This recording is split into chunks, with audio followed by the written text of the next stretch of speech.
సినీ పరిశ్రమని సుదీర్ఘకాలం పాటు వేధించుకు తిన్నటువంటి ఐబొమ్మ నిర్వాహకుడు ఇమ్మడి రవి తాజాగా హైదరాబాద్ పోలీసులు అరెస్ట్ చేశారు. కూకట్పల్లి పోలీసులు ఒక రకంగా చెప్పాలంటే ఏళ్ల తరబడి సినిమా రంగానికి అది ఆయన ఒక కొరకరాని కొయ్య అనాలా, లేకపోతే ఒక సవాల్ విసిరినటువంటి నేరస్తుడు అనాలా. ఇలా సినిమా తయారయ్యి అలా స్క్రీన్ మీదకి వస్తుంది, ఈ లోపుగా ఇలా ఐబొమ్మలో కనబడిపోతుంది. ఒక్కటి కాదు, రెండు కాదు, వందల వేల సినిమాలని చెప్పాలేమో. ఈ పైరసీ వలన సినిమా రంగానికి రావాల్సిన డబ్బులన్నీ ఇట్లాగా ఫ్రీగా ఇస్తూ ఉండటం వల్ల నష్టపోతున్నామంటూ చివరికి హీరోలు దన్నాలు పెట్టి మరి అయ్యా పైరసీలు చూడబాకండి, పైరసీని ప్రోత్సహించకండి, పైరసీ ఎక్కడైనా దొరికితే చూడండి. ఇదివరకు డివిడీలో సీడీలో ఉండే అలాంటి వాటిని పట్టుకుంటే ఇప్పుడు ఇది ఆన్లైన్ ఐబొమ్మ అన్నటువంటిది పెద్ద చర్చనీయాంశం అయిపోయింది. నిర్మాతలు, దర్శకులు వీళ్ళందరూ కంప్లైంట్ల మీద కంప్లైంట్లు పెడితే పోలీస్ శాఖ వెతక్క ఈ ఐబొమ్మ అనేటటువంటి నడిపేది భారతీయుడే, మన తెలుగుడే, రవి అనేటటువంటి వ్యక్తి అని కనిపెట్టారు. బట్ ఇక్కడ ఉండట్లేదు.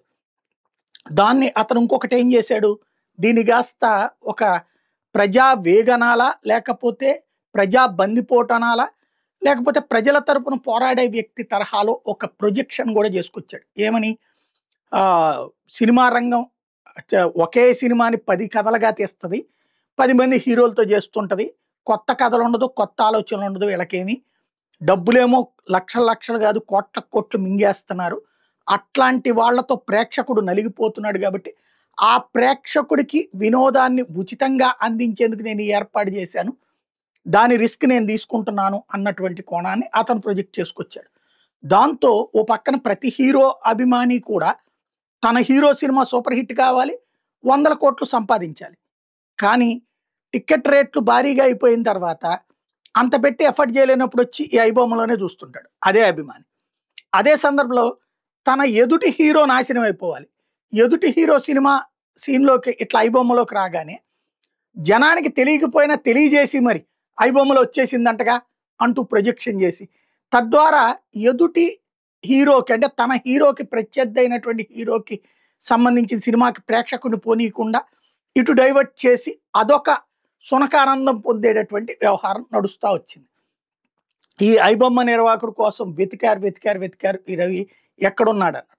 అతను కరేబియన్ దీవులలో ఈ ఆఫీస్ పెట్టుకుని నడుపుతున్నాడు అన్నటువంటి విషయం ఇప్పుడు ఐడెంటిఫై చేశారు. అతను ఎలా పట్టుకోవాలా, ఎందుకంటే ఆ దేశానికి ఇంటిమేట్ చేయాలంటే అది ఎక్కడా తెలియట్లేదు. దాంట్లో సర్వర్స్లో రకరకాలైనటువంటి గేమ్స్ నడుపుతున్నాడు. మంచి అద్భుతమైన టెక్నాలజికల్ పవర్ ఉంది. అతని మీదన, అతని కుటుంబం మీదన కాన్సన్ట్రేట్ చేస్తూ వచ్చారు. దాంతో అతని మీద నిఘా ఇప్పుడు సక్సెస్ అయింది. ఇన్నాళ్ళ తర్వాతన ఫ్రాన్స్ నుండి హైదరాబాద్కు వచ్చాడట అతను. రాగానే పోలీసులు పట్టుకున్నారు కూకట్పల్లి దగ్గర. పట్టుకుని అరెస్ట్ చేసి అతని అకౌంట్లో చూస్తే 3 కోట్ల రూపాయల డబ్బులుంటే దాన్ని ఫ్రీజ్ చేసేశారు.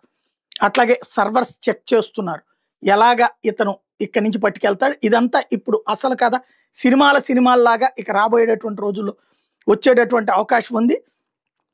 కరేబియన్ దీవుల్లో ఇతనికి పర్సనల్ జీవితంలో భార్యతో గొడవపడి డైవోర్స్ అయ్యాడు.